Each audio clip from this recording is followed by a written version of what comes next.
Greetings, brothers and sisters, greetings. I hope you sincere brothers and sisters, man, are truly edified by today's word. Before we get into this word, we must acknowledge our Heavenly Father, Yahweh, through His only begotten Son, Yahushai, for allowing this word to come up, man. Today is the Sabbath day, or so-called Saturday. And I just wanted to take some time on my hectic schedule. I apologize for those that follow the word, the daily word. This week has been a exhausting week, man. So I know not too many lessons loaded up this week. I typically try to do 3 or 4 lessons from Sunday through Friday. To nourish the soul, man. Those that are spiritually hungry, looking for that word. So I sincerely apologize, man, for that. But in today's word, man, I don't really have a title yet for this word, but it's something that inspired this word was a quote, and that quote really resonated with me because a lot of people are quick to point the finger at other people are quick to criticize others, and they're not conscious of themselves. You know, I was taught a long time ago that make sure before you point the finger at somebody, you got your stuff together. And so what I want to speak about, I want to read this quote, man. It says, whenever you are about to find fault with someone, ask yourself the following question. What fault of mine most nearly resembles the one that I am about to criticize? And that's by Marcus Aurelius. Okay. Let me read that quote again so you truly understand where I'm going with this, man. Whenever you are about to find fault with someone, ask yourself the following question. What fault of mine most nearly resemble the one I am about to criticize?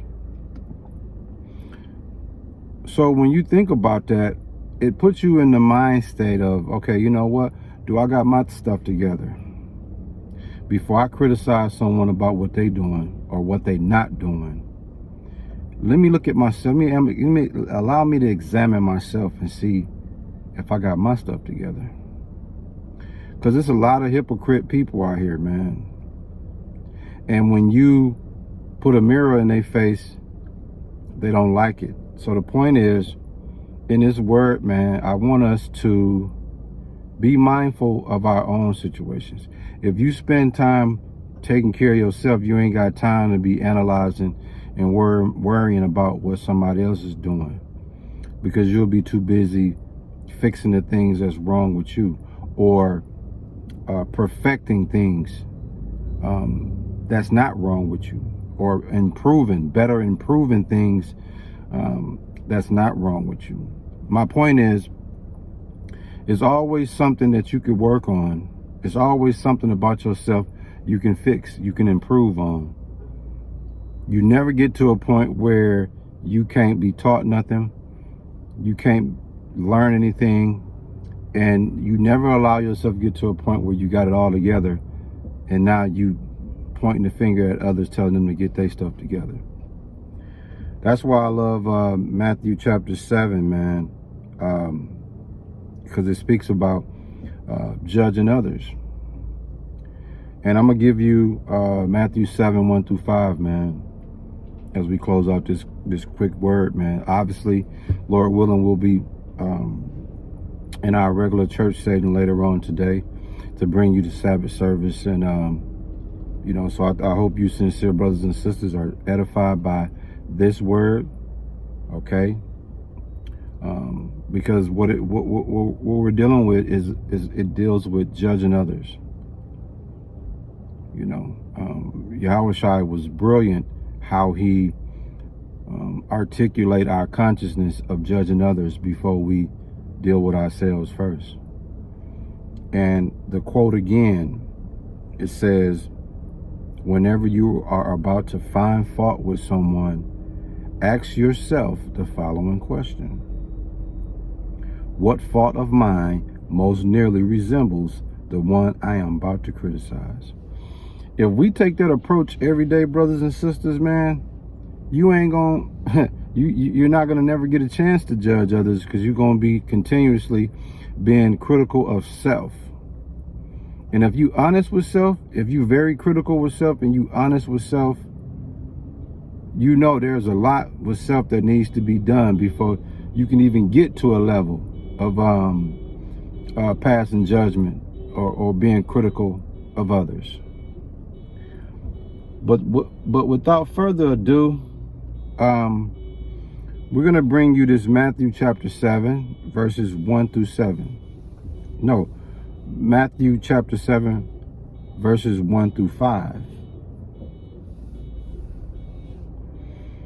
In Matthew 7, verse 1, man, and this is the NIV version. I like the, well, not the, I'm sorry, y'all. It is the NIV version, but that was on accident. But listen,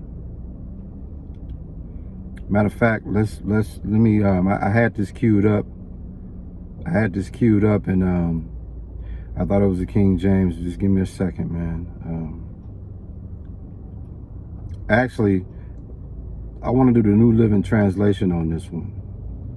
It's just real clear to the point, and it really let people, it really speaks into what's going on. King James is king, obviously. That's the version, that's always boss version of the scriptures. But sometimes you have other translations is more clearer to the point, more precise to the point. And New Living Translation is one of those where I go to when I really just want to speak this word in simplicity when it comes to the scriptures.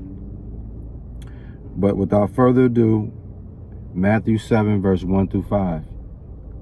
It reads, Matthew 7, verse 1. Do not judge others, and you will not be judged. I think that's pretty clear. Verse 2. For you will be treated as you treat others. The standard you use in judging is the standard by which you will be judged. See that? Verse 3. And why worry about a speck in your friend's eye when you have a log in your own? You see that? Verse 4. How can you think of saying to your friend, let me help you get rid of that speck in your eye, when you can't see past the log in your own eye? And verse 5. Hypocrite. First get rid of the log in your own eye, then you will see well enough to deal with the speck in your friend's eye. See that? That deals with judging others. That deals with being critical of others. And brothers and sisters, if you be mindful of Matthew 7, verses 1 through 5, you'll be better off, man. You'll better self-improve yourself. You'll better yourself. You'll be more conscious of self. And you will improve self when you take that stance, man. Again, as we close it out, the quote again by Marcus Aurelius. Whenever you are about to find fault with someone, ask yourself the following question. What fault of mine most nearly resemble the one I'm about to criticize? Yes, sir. Yes, sir.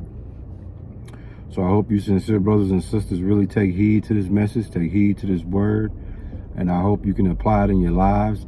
I hope you were edified by this word, inspired by this word, and Lord willing, later on today, we're going to bring you the Sabbath service, and you know how we do, man. We're going to try to bring you this food to nourish the hungry souls, the spiritually hungry souls, man.